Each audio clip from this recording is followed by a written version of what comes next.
Good afternoon दोस्तों। आज हिंदी साहित्य का एक अत्यंत ही प्रसिद्ध कहानी गुंडा के सारांश की चर्चा करेंगे। इसके लेखक हैं जयशंकर प्रसाद और ये इंद्रजाल कहानी संग्रह के अंतर्गत ये कहानी आती है। तो आप इसको नोट कर सकते हैं। यहाँ से प्रश्न कई बार पूछा गया है कि इसके लेखक का नाम क्या है और गुंडा कहानी किस कहानी संग्रह के अंतर्गत आता है। तो ये जो है इंद्रजाल के अंतर्गत आता है। तो आज इसके सारांश की चर्चा करेंगे। परंतु अगर आप चाहते हैं कि इस कहानी का संपूर्ण पाठ देश काल, वातावरण, भाषा शैली, चरित्र चित्रण, पात्र परिचय, अगर उनसे जुड़े क्लासेस अगर आप चाहते हैं तो आप मुझे कमेंट करके बता सकते हैं। तो चलिए शुरू। इंद्रजाल कहानी संग्रह में संग्रहित जयशंकर प्रसाद जी की कहानी गुंडा हिंदी की श्रेष्ठ कहानियों में स्थान रखती है। इस कहानी की कथा वाराणसी के परिवेश पर आधारित है। ईसा की 18वीं शती के अंतिम भाग में समस्त न्याय और बुद्धिवाद को शस्त्र बल के समक्ष परास्त होते देख एक नवीन संप्रदाय या वर्ग की सृष्टि का प्रसाद जी ने उल्लेख किया है, जिन्हें काशी के लोग गुंडा समझते हैं। उनका धर्म वीरता तथा जिसका प्रदर्शन वे अन्याय अत्याचार के विरुद्ध निर्बलों और असहायों की रक्षा करते थे।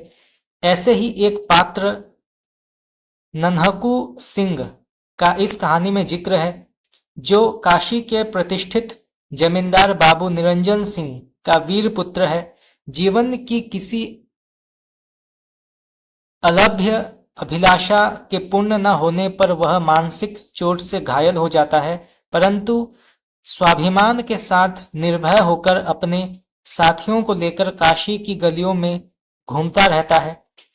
वहीं की एक तवायफ की लड़की दुलारी से नहकू के राजमाता पन्ना के प्रति मधुर संबंधों का पता चलता है, जो अपने पुत्र राजा चेत सिंह के साथ काशी के आतंक पूर्ण भय और सन्नाटे के माहौल में कैद कर ली गई है।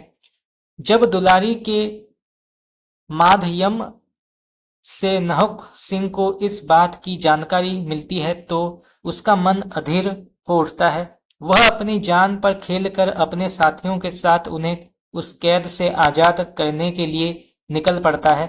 वहां पहुंचकर वह अपने प्रयत्न में सफल होता है। वह स्वयं तिलंगों की संगीनों के सामने चट्टान सदृश खड़ा होकर अविचलित भाव से तलवार चलाता हुआ राजमाता और राज परिवार की रक्षा करता हुआ अपने प्राणों की आहुति दे देता है। तो इस कहानी के माध्यम से जयशंकर प्रसाद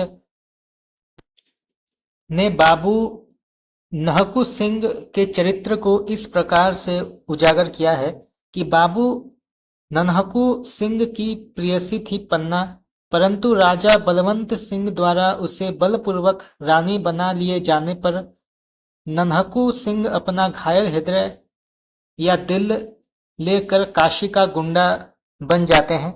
उन्हें नाटक तमाशों में दोनों हाथों से अपनी जमींदारी लुटाई है, किंतु उनका चरित्र बहुत उज्जवल है। वे चीर कुमार है, हमेशा औरतों का इज्जत करने वाले। वे जनता के सच्चे हमदर्द के तौर पर जाने जाते हैं। तो दोस्तों आज के लिए इतना ही। आज हमने बहुत ही छोटा सा